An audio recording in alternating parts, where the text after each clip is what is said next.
Welcome to River Cruise Report, where we bring you the latest insider tips, stories, and news from around the world on river cruising. Absolutely. I am Allison. I'm a travel advisor with Straightaway Travel, and I have had travel as a part of my life for as long as I can remember. And now I get to help my clients create their dream vacations. And for me personally, river cruising has become my favorite way to explore the world. Awesome. I'm Barb, owner of Straightaway Travel, and yes, travel is in my blood. And I'm going to jump right on there too. We are on here bringing you episodes all about river cruising because we have been on, 12 different river cruise ships. We've river cruised a ton with our husbands, without our husbands, with our kids, without our kids. And we want to share our wealth of knowledge with you, answer your questions, and tell you why it is our new favorite vacation. Absolutely. Okay, so episode 1. Today, episode 1. Of course, we have to go with a River Cruise 101, the basics. So let's talk about what is river cruising and what it's not. And then... who is it for? Okay, perfect. Absolutely. Yeah. All right, so let's start. What is river cruising? So I will say that the tough word in river cruise is cruise because people think of, oh, I'm never going on a cruise. I don't like motion. I don't like people, right? And that's because they think of ocean cruising. Ocean cruising is extremely different than river cruising. The only thing in common is that, yes, you are on water, yes, you are moving, and yes, it's called a cruise, right? Absolutely. And I will say that predominantly ocean cruising, one, it is your destination. So a lot of people will pick their cruise based on the ship. Now we have our favorite river cruises, but it is more about where you're going on the river cruise, right? Ocean cruising, you're in the middle of the ocean.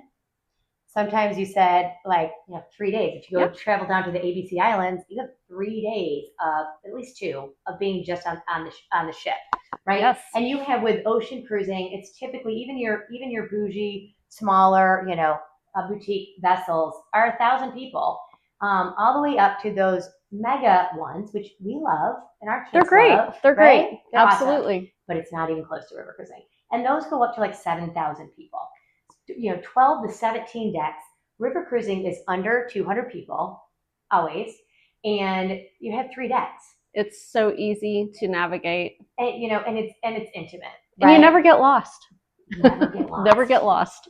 No, you don't have to. You don't have all those stairs that you have to eat, on ocean cruising where you want to work off your lunch or whatever, your dinner. You don't have that, but you do have lots of fitness supplements. Oh yeah, we'll talk about that later. Okay, so it is not like ocean cruising. Okay, so we always say, what do you usually say instead of a cruise?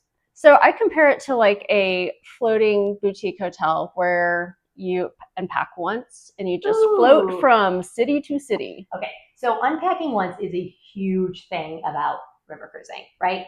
So a lot of people will ask, well, why don't, we are just going to these destinations, right? We're pulling into Vienna. Then we are going and cruising or floating down to Budapest and exploring these beautiful cities.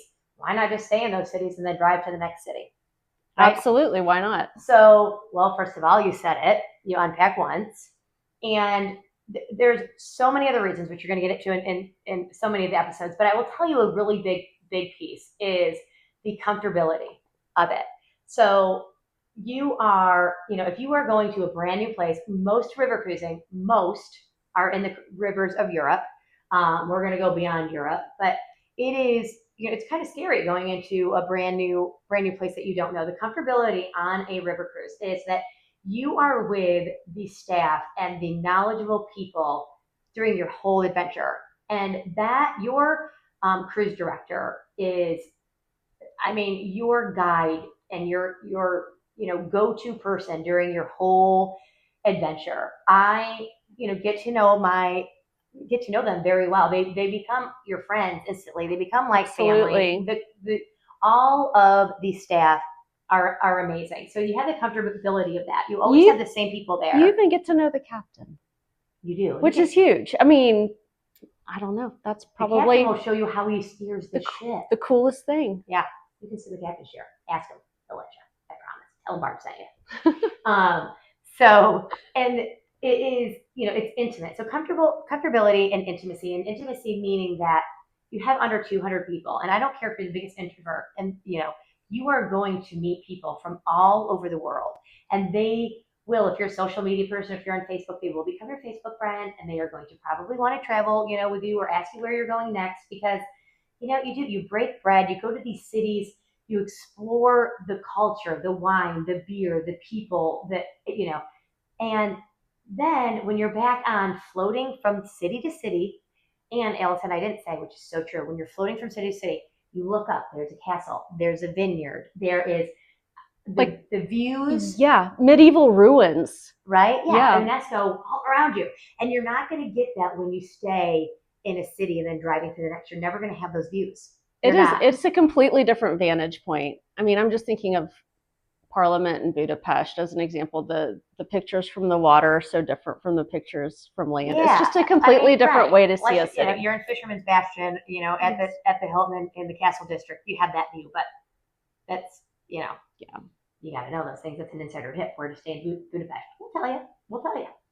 As long as you comment and subscribe and follow. Okay. Anyway, so those are my big things about just the 101 of what is it. It is not a big vessel. You can take out the word cruise, other than you are floating on water. So we have to say it's a cruise. It is about the destination and where you're going, but there is not, one particular river cruise ship for everybody. And I know that you're going to talk about that. Absolutely. But it does matter what ship you're on, because they do all have different styles and personalities, which is why you want to use a professional, right, that knows the river cruising industry really well to help you get on there. But so I know that's a really good transition into.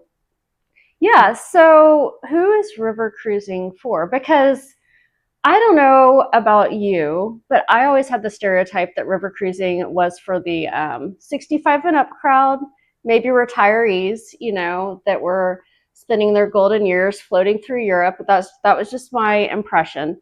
And boy, was I wrong. So river cruise lines today, they focus on fitness. They focus on wellness. They focus on food and wine. I mean, you can go on a hike in the morning, go kayaking in the afternoon, go with the chef to market and prepare a meal.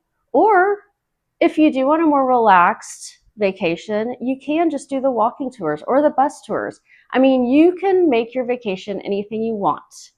Yeah, and we'll have an episode all on excursions, but I will say, one of the big things, what is river cruising? When you pull into those cities, you are paired up with the very best city amazing guides. And I will tell you, I remember one time that I was actually in Budapest that a person that I traveled with went the day before and experienced all the Castle District, and then skipped the river cruise excursion the next day. And I went and did the excursion with the guide. And afterwards, when you're breaking bread with all your new friends on board, I remember she said, I knew none of that. I didn't get any of that. And I said, well, yeah, that's because you didn't have your guided tour. I mean, you're there, you have to go with the local that knows, that their grandparents lived there, that, some of them in World War II, and understanding that history and really getting that connection. You have to have that if you're going to experience the culture and I agree. These historical cities. You have to. You do.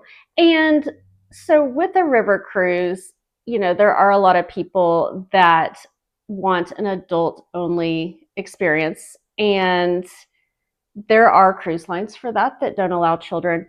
But it doesn't matter which river cruise line you choose, you're never going to be overrun with children. And that is why I would urge people not to pick a line based on whether or not they allow children, but rather what fits their lifestyle and like you're talking about the excursions or the culinary. There's so many things to look at. So don't use that as a deciding factor.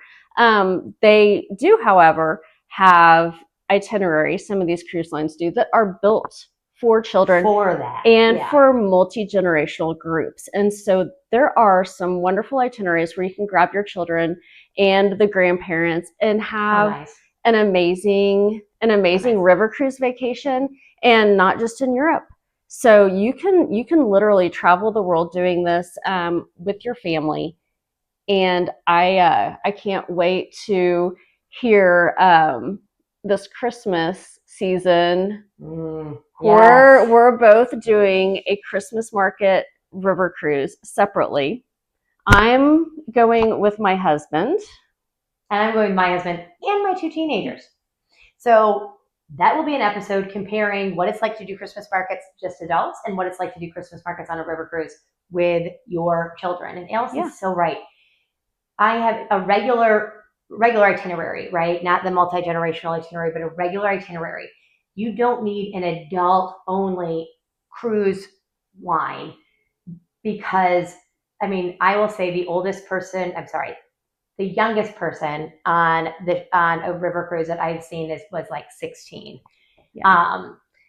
Yeah, and when you do have children, even younger children on these, which there's not going to be a lot, but they are typically very well traveled, very well behaved, and so it's not going to be like a Disney cruise or a Royal Caribbean cruise, or exactly.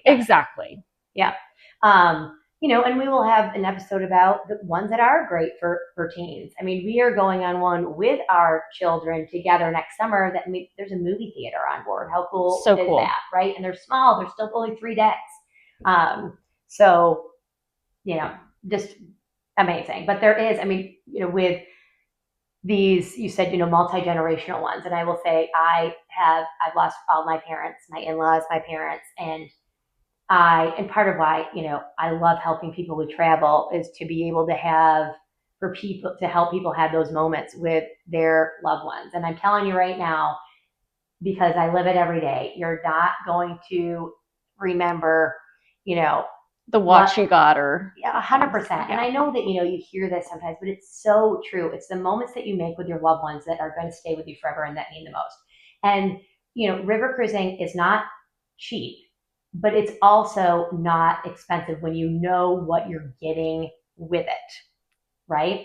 And so that is a segue into our next episode. Okay. So how about let's compare river cruising to something more traditional? What do you think? Like ocean cruising? Yeah, we could do that. I think we should do that sometime. Maybe a land tour. Because then, right, because people say, well, I'm just going to go and stay, in Basel and stay, and drive to the next city, and which you can do 100%. All right. So we'll compare a river cruise price, cost, and experience side by side with the same cities and doing a land only. And we're not going to pick the Ritz-Carlton to make it look like, whatever. We're going to pick the same, just like there's river cruising that is bougier and has butlers for the whole thing. And there's some that are more moderate, and perfect. Something for everyone. We'll do moderate, right? Moderate, like your mid-level Marriotts, and we'll pick some good ones because we know where we would send our people if they were going to do a land only. I think that sounds like fun. Okay, so episode number 2 is going to be comparing the, what is included in a river cruise, right? What is included in your cost, and then comparing it side by side to if you didn't do a river cruise and you did a land only where you had to unpack and drive and unpack and figure everything out. I think that sounds great. And please subscribe and like our videos, comment. It helps our channel grow, and we are a small business. Your comments really do matter. That's also how we'll know what you want to hear about, what you want to learn. Trust me, we have a lot to talk about. We have a long list of ideas because we know so much about this industry and we love it. But your comments will help us on all of our future episodes. And keep in mind, we are I think I have at least 5 or 6 on the books. You have 5 or 6 on the books coming up. Lots of river cruising. Different rivers, different cruise lines, different ships, different itineraries. And we can help you with any cruise line and why they, help you with what is perfect for you. Because there is one. I promise. There is a river cruise that is perfect for you. So Barb with Straightaway Travel. Allison with Straightaway Travel. And shameless plug, if you want to go on a river cruise, reach out. We are experts and we will help you find the perfect cruise and for we're you. Fun to work with and we're really good at what we do. We make sure that you're prepared. We give you an itinerary and an app. We're good. Hey, girlfriend. All right. Prost. Prost. See you next week. See you next time.